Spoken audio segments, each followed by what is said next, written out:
Race royale, bonjour, bonsoir, selon votre fuseau horaire, que le Seigneur vous bénisse abondamment. Aujourd'hui, on vient vous parler en même temps d'un livre qui va sortir dans un événement qui aura lieu pour sa deuxième édition cette année, le samedi 24 mai, de 17h à 21h ici à Bruxelles, Belgique, sous l'onction du Très-Haut 2025. Cet événement qui sera sous la conduite de notre évangéliste que nous connaissons, Emmanuel Fangulungo Makansioni. Mais aujourd'hui, on va parler de l'événement à la fin, mais on va surtout parler de ce livre qu'il est en train de nous préparer. Moi, j'ai été curieux parce que je fais partie des personnes qui le connaissent maintenant, ça fait plus de 10 ans, et je n'ai jamais connu dans cette casquette de plume. Je n'ai jamais connu dans cette casquette de celui qui écrit un livre. Mais le livre m'a interpellé.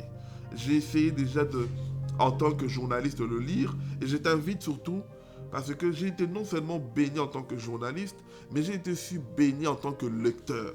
Car ce sont des clés dont parfois tu le lis, tu te rends compte que oui, en fait, je souffre, mais il y en a aussi qui vont souffrir plus que moi. Alors si cette personne-là s'est relevée, à combien plus forte raison, moi aussi je peux me relever. Et ce sont de tels livres de motivation qui vont le booster. Mais avant de parler du livre, je m'arrête là. Je vais d'abord le questionner. Bonjour Evangel. Oh, bonjour Papa John. Comment ça va? Ah, Dieu fait grâce. Evangel, dit que tu as été recherché pendant un moment. Ah bon? Les dates, ils voulaient te questionner. Ok, je suis mais là. je garde ça pour la Il n'y a pas de problème, je te connais. Comment tu te portes d'abord Ça va. personnellement? Franchement, le Seigneur nous fait vraiment grâce. Il n'y a pas quelque chose d'autre à rajouter si ce n'est que Dieu est fidèle. À quelques jours de Belgique sous l'onction du Très-Haut, pourquoi une deuxième édition? Pourquoi faire des événements annuels de cette taille-là? C'est quoi le but recherché? En fait, le but recherché dans ces événements, c'est pas premièrement courir après la gloire ou courir après le succès, mais courir après les âmes. Okay. En tant qu'évangéliste que je suis, mon rôle est d'aller vers les âmes. Mon rôle est d'aller vers les personnes pour leur parler de Christ. Et c'est pourquoi Dieu a déposé ce fardeau dans mon cœur. Ça fait déjà plusieurs années que j'organise des événements. Et ici, ça sera mon 5e événement depuis que j'ai commencé. Et je pense que celui-ci est vraiment très spécial parce que je souhaite premièrement que les âmes viennent à Christ et que les gens puissent entendre la voix de Dieu. Et surtout dans ce temps où nous sommes dans les temps de la fin, il y a tellement de choses qui se passent et je crois que la seule chose qui peut leur sauver, c'est d'entendre Jésus-Christ. Okay. Mais pourquoi annuel? C'est quoi le but? En fait, je suis quelqu'un, je ne fais pas les événements pour faire. Et pourquoi je pourrais dire ça, c'est que j'organise des événements selon comment est-ce que Dieu dépose ça dans mon cœur. Et pour le moment, je n'ai pas encore été convaincu de faire ça. Par exemple, d'autres font tous les 3 mois, tous les 6 mois. Donc, moi, pour le moment, je prends le temps de faire ça chaque année. Parce que c'est quelque chose de grand. C'est pas quelque chose de petit qui demande un temps de préparation, qui demande aussi du sérieux, qui demande aussi plusieurs choses. En fait, je cherche, par la grâce de Dieu, à faire quelque chose de bien. Voilà pourquoi Dieu vraiment avait déposé ça dans mon cœur, de faire ça chaque année. Normalement, selon comment est-ce que j'étais inspiré, je tenais faire ça au mois d'octobre. Mais après avoir parlé avec plusieurs hommes de Dieu et plusieurs prophéties qui sont sorties, ils m'ont dit non, c'est pour le mois de mai que tu dois faire ça. Okay. Alors j'obéis à la voix de Dieu et voilà. Amen. Bénis-nous d'abord par une prière parce que les choses que je vais te demander, te dire, je veux vraiment que le Seigneur puisse prendre contrôle. Seigneur, nous te rendons grâce et bénissons ton Saint-Nom en cet après-midi, en cette soirée. Tout dépend comment est-ce que les personnes vont suivre l'émission. Seigneur, nous prions ainsi que ta gloire soit au milieu de nous et qu'elle se manifeste. Que ton esprit nous guide. Seigneur, nous ne savons pas parler, nous ne savons rien faire sans toi. Guide-nous, inspire-nous, afin que cette émission puisse bénir un grand nombre de personnes au nom de Jésus-Christ. Amen. Amen. Avant de poser mes questions sur le livre, j'ai eu des questions de Daddy. Ah, ok. Hein? Et je dois quand même te les poser parce que si je ne te les pose pas, il y en aura qui vont m'appeler, ils m'ont dit mais tu l'as reçu. Il passe que dans ton plateau. Pourquoi tu ne l'as pas posé ces questions? Alors, dans cette même chaise ici, on t'avait connu dans une maison. Aujourd'hui, on ne te connaît plus dans cette même maison. Hein, Emma? Ouais.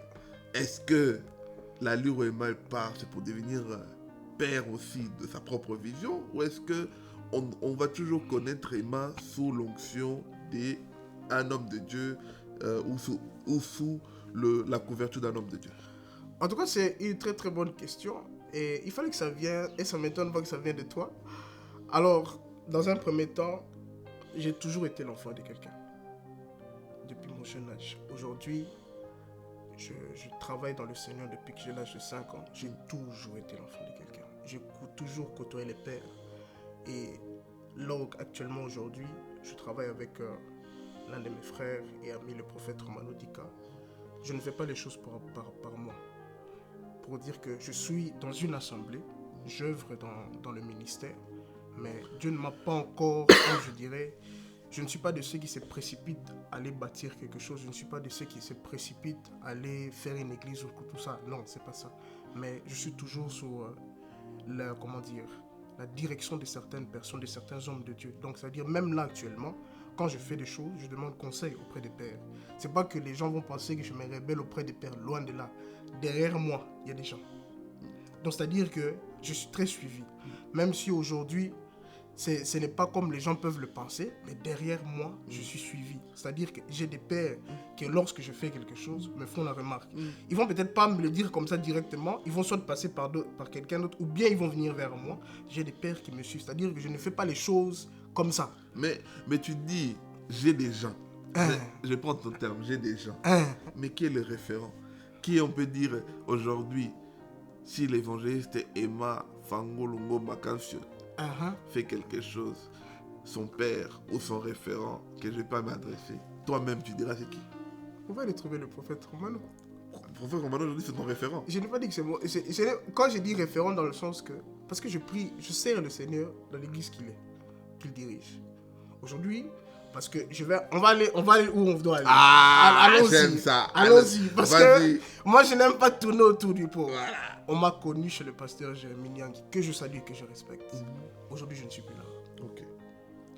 Aujourd'hui, je ne suis plus là-bas. En tout cas, le pasteur Jérémy, j'ai beaucoup de respect pour lui.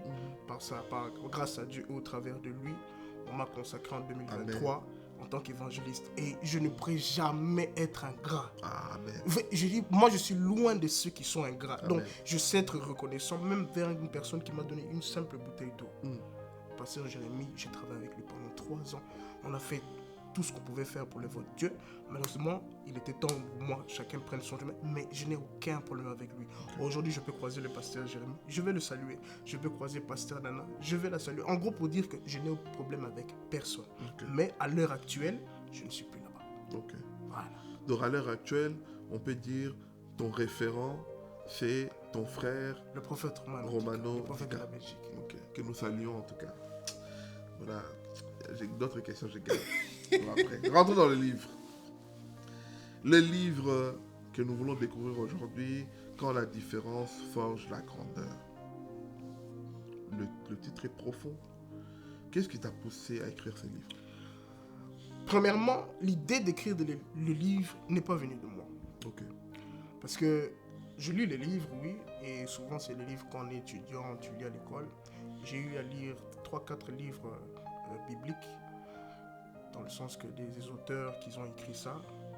Mais le livre ici, j'aimerais d'abord la saluer. Elle s'appelle Ingrid Ochinga. C'est une petite sœur d'un groupe qui s'appelle Les Attachés du Christ. En 2009, elle me disait toujours, tu dois écrire un livre. Parce qu'il connaissait, vu qu'on était des amis, il connaissait un peu mon vécu, tout ça. Il m'a dit, tu dois écrire un livre.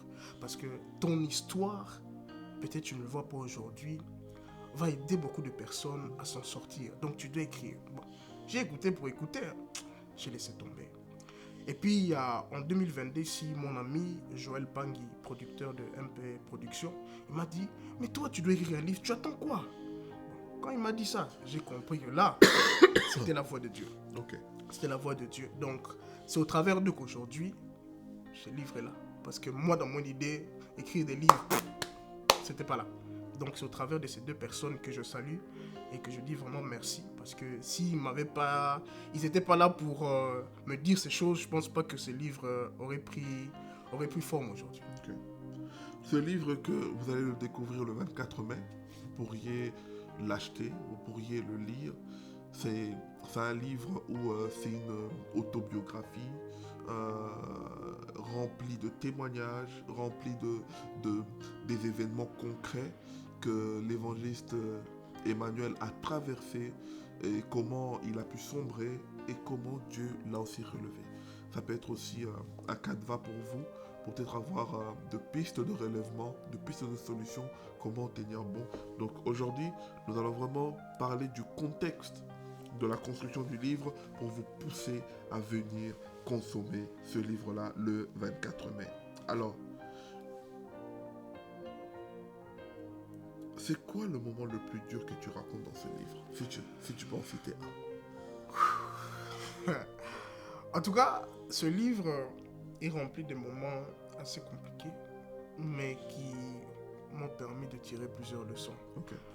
Alors, on va me dire d'en citer un, mon frère John, c'est compliqué. Il y en a plusieurs. Bon, l'un des qui te vient en tête. Oui, l'un qui me vient en tête tout de suite, c'est celui-là. Il y a un temps où tu marches dans la rue et tu vois, si je peux ouvrir une parenthèse, tu te souviens, il y a 2 ans passés, en 2023, j'étais venu dans l'église que tu pries. On avait parlé de ça. Voilà. Donc, je ferme la parenthèse. Tu marches dans la rue et tu vois des personnes te pointer du doigt. Toi, tu crois qu'ils te pointent du doigt pour quelque chose? Non, ils te pointent du doigt parce que tu es petit de taille. Ils te pointent du doigt en te moquant de toi. Et puis déjà, nous, on a quoi? On a la différence, c'est que non seulement on est noir de peau, on a connu le racisme.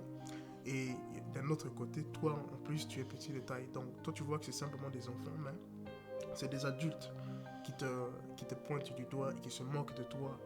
Phare à phare, donc c'est pas ils cachent ça, mais ils se moquent de toi en te regardant. Ou bien tu pars postuler dans un travail, on refuse que tu puisses travailler. Ils acceptent ton CV, ils l'acceptent clairement, mais quand tu viens sur place, ils ne permettent pas que tu puisses travailler.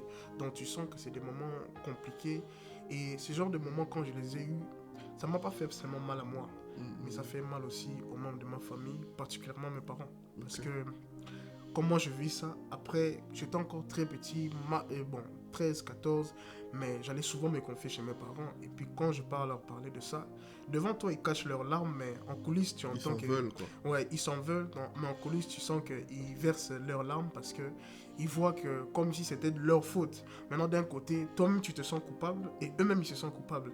Donc, tu vois que ce sont des moments très compliqué, très difficile, c'est que si tu n'as pas la tête, tu peux sombrer et décider de rester dans ce temps de tristesse, quoi. Donc c'était un peu ça, si je peux dire, mon frère. Wow. Pour qui t'as écrit ce livre, premièrement? Pour qui j'ai écrit ce livre? C'est premièrement pour toute personne qui se sent dans un handicap, que ce soit physique, que ce soit émotionnel, pour leur dire qu'il est possible d'avancer malgré ça. Amen. Il est possible d'atteindre ses objectifs. Aujourd'hui, sur mes 10 objectifs, je suis peut-être à 7. Il m'en reste 3 et je sais que les 3, ça va s'accomplir d'ici là. Mais pour dire que si je me mettais toujours dans ma tête que c'est impossible, aujourd'hui, peut-être je serai à 0. Mais aujourd'hui, je peux être fier de moi de me dire que j'ai accompli des choses que peut-être d'autres n'auraient pas fait. J'ai fait des choses, c'est pas pour m'inventer, que peut-être d'autres auraient pris du temps pour faire. Donc pour dire que j'ai écrit ce livre pour dire à ces personnes qu'il faut en fait premièrement t'accepter. Quand tu t'acceptes, c'est la clé d'ouverture des portes. Amen. Mais quand tu t'acceptes pas, en fait tu t'enfermes plusieurs portes. Depuis que je me suis accepté, si je puis dire, cette acceptation m'a ouvert des portes auxquelles je ne m'attendais pas. Amen. Donc pour dire que à toi qui es en train de passer par des moments difficiles, à toi qui as un handicap, tu peux être gros, tu peux être mince, tu peux être anorexique, tu peux être dans quel que soit l'état de santé dans lequel tu es. J'aimerais te dire que ce n'est pas impossible que tu puisses avancer. Tu dois t'accepter. En t'acceptant, tu vas atteindre d'autres objectifs. Amen. Wow. En tout cas, c'est fort, c'est puissant. Tu parles dans ce livre aussi, tu parles de ton rêve de footballeur et d'arbitre. Les gens, ils vont le découvrir. Parce que tu avais quand même, en plus de ce que tout enfant peut souhaiter, tout jeune rêve bien de devenir le grand footballeur ou le grand arbitre. C'est que peut arriver, mais ton rêve a été brisé. Si tu peux nous le résumer, ton rêve de footballeur et d'arbitre a été brisé premièrement par qui? Qui sont ces personnes qui ont brisé ton rêve? Premièrement, les personnes qui ont brisé mon rêve, comment je peux le dire? C'est d'abord les gens qui géraient, par exemple, le football, les gens qui géraient l'arbitrage, parce que quand j'arrive, ils peuvent te permettre de jouer au football dans une certaine catégorie, ils peuvent te permettre d'arbitrer dans une certaine catégorie, mais il y a un stop quelque part. Parce que pour eux, le fait que tu es petit de taille, ça va te créer des problèmes, ça va te créer des ennuis. Je me rappelle, j'étais footballeur, donc à un moment donné, je ne pouvais même pas jouer dans ma catégorie de mon âge. On a dû me faire descendre de catégorie à cause du fait que j'étais petit de taille.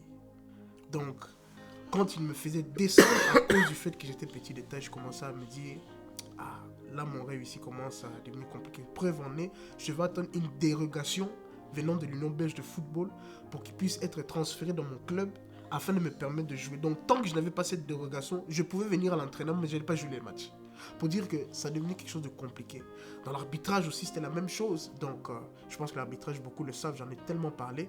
Donc c'était la même chose. Et puis deuxièmement, mon rêve a été brisé parce que je n'avais pas de bonnes notes à l'école. Donc, j'avais pas de bonnes notes. Quand j'étais en primaire, j'ai privilégié beaucoup le foot et l'école, c'était pas ça. Alors, mes parents ont dit non. Si tu veux continuer le football, montre-moi que tu as des bonnes notes. Et puis on te laisse évoluer. Donc d'un côté, mes parents aussi étaient là. Les parents aussi t'ont empêché. M'ont empêché de pouvoir avancer. Tu devais choisir. Je devais choisir entre l'école et le football. Comme nous autres beaucoup. Vraiment. On a tous vécu ça. Hein? C'est ça. Hein? Alors, il y a une chose quand même qui m'a marqué dans ton livre, c'est tu expliques souvent les avant et après. Alors, si tu peux peut-être le résumer aussi, comment ta différence, surtout que tu le parles ouvertement, ta taille, a-t-elle changé ta manière de voir le monde et de voir les autres? Waouh! Ma taille m'a permis de changer ma manière de voir les choses. Premièrement, la vraie nature de l'homme. On peut se dire que, en fait, au travers de ma taille, j'ai vraiment véritablement vu le cœur de l'homme. Okay. En fait, le cœur de l'homme est méchant. Parce que lorsque j'étais en train de vivre ces moments compliqués et difficiles, on va penser que ce sont que des personnes qui ne connaissent pas Dieu qui se moquent de toi, mais même aussi des personnes qui disent chrétiens. Wow. Mais c'est qui... Ah, papa. Qui te montrent clairement que non, t'es pas le bienvenu. Donc, en fait, au travers de ça, j'ai permis de voir véritablement le vrai visage de certaines personnes. Et au travers de ça, j'ai compris que sur cette terre des hommes, on vit pour soi-même et pour Dieu. Tu peux répéter? Sur cette terre des hommes, on vit pour soi-même et pour Dieu d'abord. Pourquoi?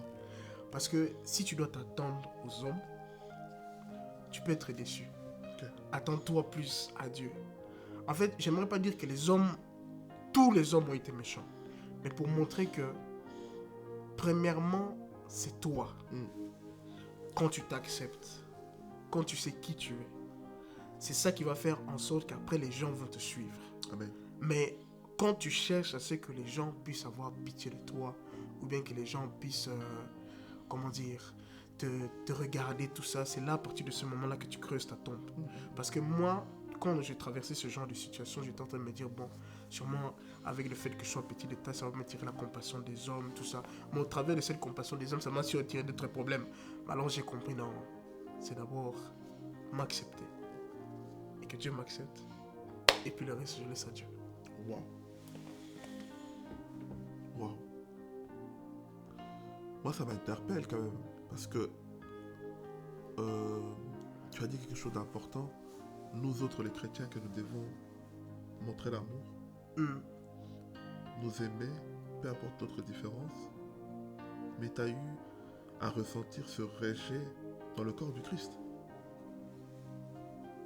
Tu peux donner quelques exemples? En fait, le rejet dans le corps du Christ, c'est quoi? C'est surtout dans le sens pour montrer que les gens jugent vite, sans pourtant laisser la possibilité aux gens de s'exprimer. Et je l'avais même dit même dans le milieu professionnel. Tu es vite jugé par rapport à ce qu'ils voient. Voilà pourquoi même mon thème de la Belgique son du Très-Haut, je parle la vérité de tes yeux n'est pas celle de ta foi en Christ. Amen. En fait, pour montrer que c'est pas ce que tu vois qui doit t'interpeller, mais c'est ce que la personne est.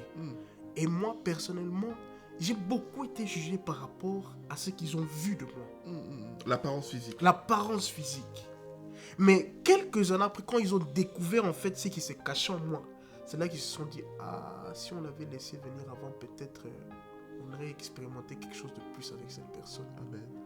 Et même dans le milieu corps de Christ, hein, tu peux te dire, par exemple, cette personne est faux chanteur. Mais est-ce que tu l'as déjà entendu chanter? Tu peux dire que cette personne est un faux prédicateur. Est-ce que tu l'as déjà entendu prêcher?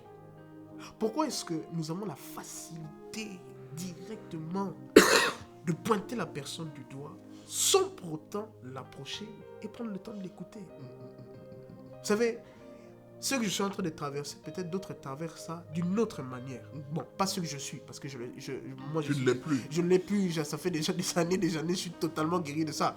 Non, mais ce que j'ai traversé, peut-être d'autres sont en train de les traverser actuellement, mais ils n'osent pas parler.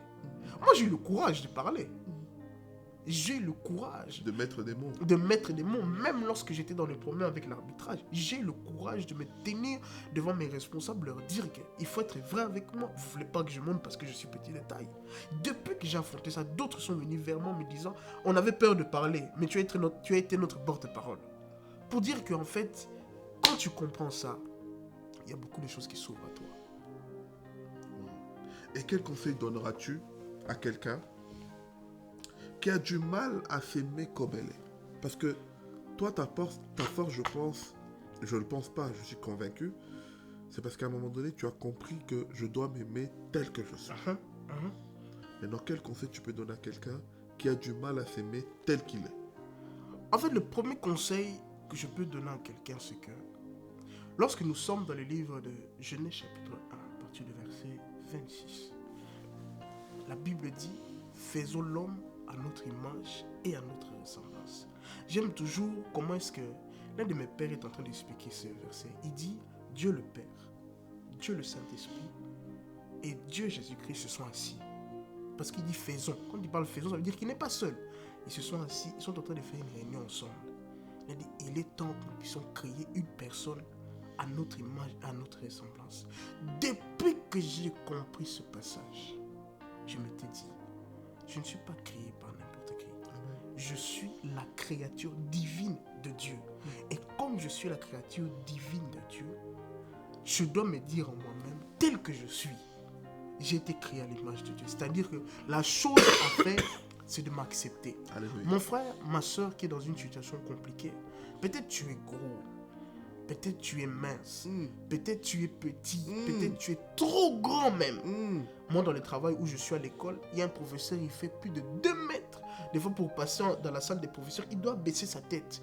Mais il est fier. Donc, peut-être tu es dans ces catégories-là, ou bien peut-être tu es en train de traverser une situation encore plus pire. Laisse-moi te dire, n'attends pas que les gens t'acceptent. Accepte-toi toi-même. Parce que en t'acceptant toi-même, tu vas découvrir le véritable amour de Dieu. Moi, quand j'avais décidé de m'accepter, oh my God, j'ai découvert en réalité, celui qui m'aime beaucoup, c'est Dieu. Alléluia. Je ne dis pas que les hommes ne m'aiment pas. Non. Mais j'ai dit, celui qui m'aime beaucoup, c'est Dieu. Amen. Depuis que j'ai compris ça, que tu m'aimes pas, ça change rien. Amen. En fait, ça ne change pas M. Kansouni que je suis. Non, ça ne change pas. Preuve en est, Kansouni, ça veut dire n'aie pas honte de qui tu es. Accepte-toi. Donc, ça ne change pas la nature ou bien la personnalité que j'ai. La personne qui pourra faire que les gens puissent t'accepter, c'est toi-même. En t'acceptant toi-même d'abord. Amen. Waouh. Accepte-toi en tout cas. C'est très puissant. C'est très très fort. Tu as parlé aussi de ce regard. Moi, j'aimerais bien même le préciser. Peut-être tu as déjà ressenti certaines personnes au sein du corps du Christ te réduire à ta taille. Tu sens que ces personnes-là me minimisent par rapport à ma taille. Comment as-tu géré de tels moments? Mais en fait, il faut t'affirmer. et t'imposer. Ok, comment? Dans le sens que tu te montres clairement en leur disant, s'il y a un problème, dites-moi. Ou bien, s'il n'y a pas de problème, alors laissez-moi faire ce que je dois faire et après jugez-moi. Parce qu'il y a des milieux où tu te sens vraiment clairement que ici, on va essayer de t'induire, te faire passer comme si tu n'es pas le bienvenu. Mais comme tu sais qui tu es. Il y a d'autres choses où je ne forçais pas. Parce qu'il y a d'autres endroits où quand tu n'es pas le bienvenu, ne parle pas. Mais il y a d'autres endroits quand tu sais que c'est toi. J'aimerais dire un exemple. David a trouvé une opportunité qui était devant lui pour sortir un grand homme. David, son père lui dit, va donner de la nourriture à tes frères. À tes frères. Mais David il va donner la nourriture à ses frères, pardon. Après, il trouve une occasion qui était devant lui. David a démontré à tout le monde que ce n'est pas l'œil qui fait l'homme. Ce n'est pas la taille qui fait l'homme. Tout à fait. Amen. Amen. David a démontré à tout le monde sans exception que ce n'est pas la taille qui fait l'homme. Amen. Parce que son frère Eliab, il était grand, mais il n'a grand. rien fait. Pour dire que tous ses frères qui étaient à côté de lui, ils étaient dans l'armée, mais ils n'ont rien fait. En fait, David a démontré que c'est le fait de s'accepter et en ayant Dieu en lui-même qui va faire l'être humain un grand homme. Preuve en est, au travers de ça, il a dit, je viens au nom du Dieu d'Israël. En venant au nom du Dieu d'Israël, Goliath est mort. Parce que si on portait dans le domaine physique, quelqu'un comme David ne pourrait jamais tuer un homme comme Goliath. Impossible. Impossible. Mais ce qui a permis à David de tuer Goliath, c'est parce qu'il venait avec le nom de l'Éternel. Mais pas simplement le nom, mais parce qu'il était convaincu de qui il était. Amen. Amen. Quand tu es convaincu de qui tu es, et tu rajoutes Dieu dedans, je t'assure, tu vas percer. Aujourd'hui, je ne suis pas orgueilleux, mais j'aimerais dire avec fermeté, je suis en train de faire ce que Dieu m'attend de faire. Amen. Et j'en suis fier. Pour Dieu, pourquoi? Parce qu'au début, ce n'était pas ça. Mais j'ai dit, premièrement, m'accepter. Avant même d'abord Dieu, premièrement, moi-même m'accepter. Ensuite, d'associer mon acceptation avec Dieu. C'est ça qui a fait que je suis mais est-ce que la frontière, lorsqu'on bascule de l'autre côté, est-ce que la frontière ne devient pas aussi l'orgueil? Parce que c'est vrai que, à force de s'estimer, on peut basculer à la surestimation et du coup à une surassurance et qu'à un moment donné les gens te traitent d'orgueilleux. Comment trouver le juste milieu dans ce cas? Mais en fait, trouver ce juste milieu, ce n'est pas aussi de montrer trop que... En fait, tu dois être sûr de toi. Être sûr de toi, c'est une obligation. En fait, tu te dis, tel que je suis là, je suis ce que je suis. En étant ce que tu es, si les gens vont trouver que c'est de l'orgueil, ils ont qu'à trouver que c'est de l'orgueil. Mais personnellement, si toi tu sais que ton esprit est pur, tu ne fais pas ça pour montrer aux gens que tu es orgueilleux, mais tu fais ça juste pour montrer aux gens qu'il est possible de pouvoir être tel que tu es et de faire d'autres choses. Donc, le problème est que tu puisses t'accepter. T'accepter, et en t'acceptant, de montrer aux gens la voix du Seigneur au travers de ça. Amen, amen, amen, amen, amen. Quelle leçon tu veux qu'on retienne, premièrement, en lisant ce livre? Que tout est possible à celui qui croit. Oui. Non seulement c'est un passage de la Bible, mais c'est une réalité. Amen. Si tu ne crois pas, et croire en qui? Croire en toi. Je mise beaucoup, dans mon livre, tu vas voir, l'accent de la foi est mis dedans. C'est ça. Mais c'est pas d'abord ça en fait. Parce que avant même la foi, c'est toi. Parce que un chrétien existe parce qu'il y a les chrétiens. Comment je peux le dire? Est-ce que c'est pas la foi qui fait que tu puisses croire en toi? Tu dois d'abord croire en toi avant même d'avoir la foi en Dieu. Parce que si tu ne crois pas en toi, tu peux même dire que tu as la foi. Mais en fait, c'est comme si tu dis, mais ça veut dire... quel exemple je peux donner? Ça va me revenir. Pour dire que la foi marche avec toi, avec l'homme. S'il n'y a pas l'homme, il n'y a pas la foi. Cela veut dire que si tu t'acceptes et tu acceptes Dieu, cette union va faire en sorte que tu puisses devenir quelqu'un. Donc j'aimerais dire à quelqu'un, crois en toi. C'est la marche ensemble. C'est la marche ensemble. Voilà. Ok. Là, tu comprends. Parce que c'est vrai que... parce que c'est la foi qui fait que quand vous marchez ensemble, c'est là qu'il devient que tu puisses devenir aussi très très fort et surtout quelqu'un qui marchera devant des montagnes et tu arriveras à les aplanir. Y a-t-il un passage qui te touche à chaque fois lorsque tu le relis? Mhm. C'est le passage de ma naissance. Pourquoi? Parce que j'ai failli perdre la vie en étant bébé. J'étais asthmatique. Et quand je pense à ça, je pense à particulièrement à ma maman.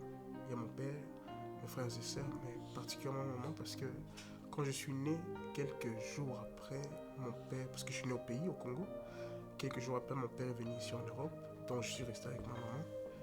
Donc c'est ce passage qui me retient beaucoup parce que je suis resté pendant plus d'une semaine à l'hôpital et j'étais asthmatique et j'étais vraiment tombé malade et ma maman était inquiète, mais comme elle connaissait le Dieu qu'elle priait, c'est ça qui a fait que on priait le Seigneur jusqu'à ce que par la grâce de Dieu j'ai guéri et je suis devenu ce que je suis. Donc ce passage me parle énormément beaucoup.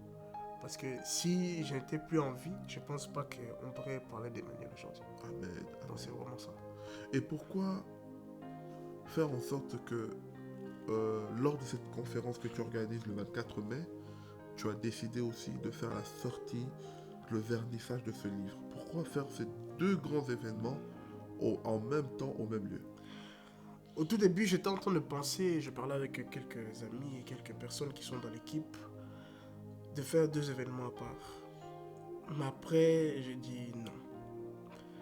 Le faire dans deux événements en un, c'est pour permettre non seulement aux gens d'écouter la parole de Dieu, de venir passer du temps dans la présence du Seigneur, mais aussi d'écouter la parole de Dieu au travers de mon livre. Okay. Parce que ce livre est non seulement un livre où je parle de mon témoignage, mais je mets beaucoup l'accent sur ma foi chrétienne, pour montrer aux gens que ton témoignage est un témoignage pas pour toi seulement, mais pour les autres, pour bénir les autres. Donc voilà pourquoi j'avais décidé de faire deux événements simplement en un seul, afin de permettre aux gens, et ceux qui vont venir à la conférence, et ceux qui vont venir au vernissage, que nous soyons tous ensemble autour de la parole de Dieu, afin d'être bénis. Wow. Wow. Et comment ça se passait ce jour-là? En tout cas, ça sera en deux parties. Donc l'événement commence à partir de 17h. On a vraiment mis un accent pour commencer à l'heure, à 17h jusqu'à 19h30. Donc le temps d'adoration, de louange, nous serons avec la sœur Patience Béa Kapinga d'Anvers, la sœur Leslie Sabouté qui est ici à Bruxelles. Donc nous allons passer des temps dans la présence de Dieu et avec la chorale de mon église FBM. Donc nous serons là pendant des temps profonds dans la présence de Dieu. Et puis après il y aura le moment de la prédication. Et puis à partir de 19h30, nous allons changer un peu les décors, nous allons nous mettre autour du vernissage de ce livre. Donc il y aura une conférence donc avec des questions. Nous serons avec Papa Gaëtan Bokuma qui va prendre le temps de poser des questions autour du livre. Et puis on va prier pour le livre. On va passer au temps des autographes et de la signature. Ok. Ah, donc tu vas dédicacer le livre? Oui, on va dédicacer le livre. Il y aura aussi une vente sur place? Il y aura aussi une vente sur place. Okay. Donc les gens doivent se préparer pour pouvoir vraiment se procurer ce livre. etc. Et tout. Okay. En résumé, pour conclure, si tu peux dire à quelqu'un comment est-ce qu'il doit venir à cet événement et pourquoi cet événement est utile à sa foi, qu'est-ce que tu peux dire? Alors, pour ceux qui hésitent encore, j'aimerais dire à une personne qui est en train de me suivre ce soir, ou ce matin, cet après-midi, tout dépend de l'heure que vous allez visionner cette émission, viens avec un esprit de venir découvrir, premièrement, l'ouvrage. Amen.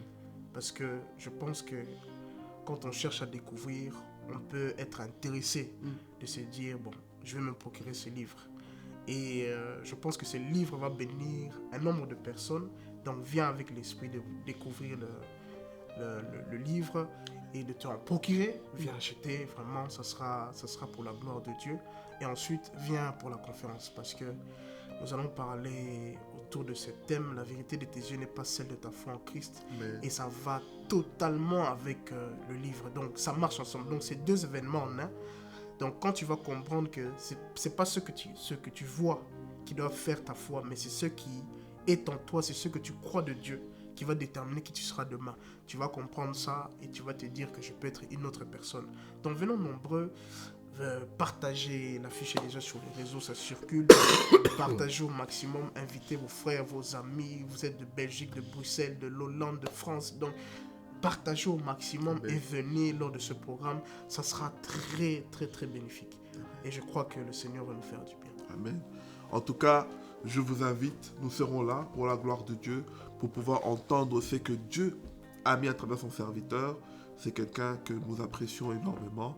Comme il a dit, voilà, il fait des choses que nous autres aussi, quand on est derrière, on voit, on dit waouh. En tout cas, avec quelle force il a fait ça. Et Dieu l'utilise puissamment. En tout cas, Évangile, sois béni. Merci beaucoup, mon frère John. Toi Merci aussi. à toi, en tout cas.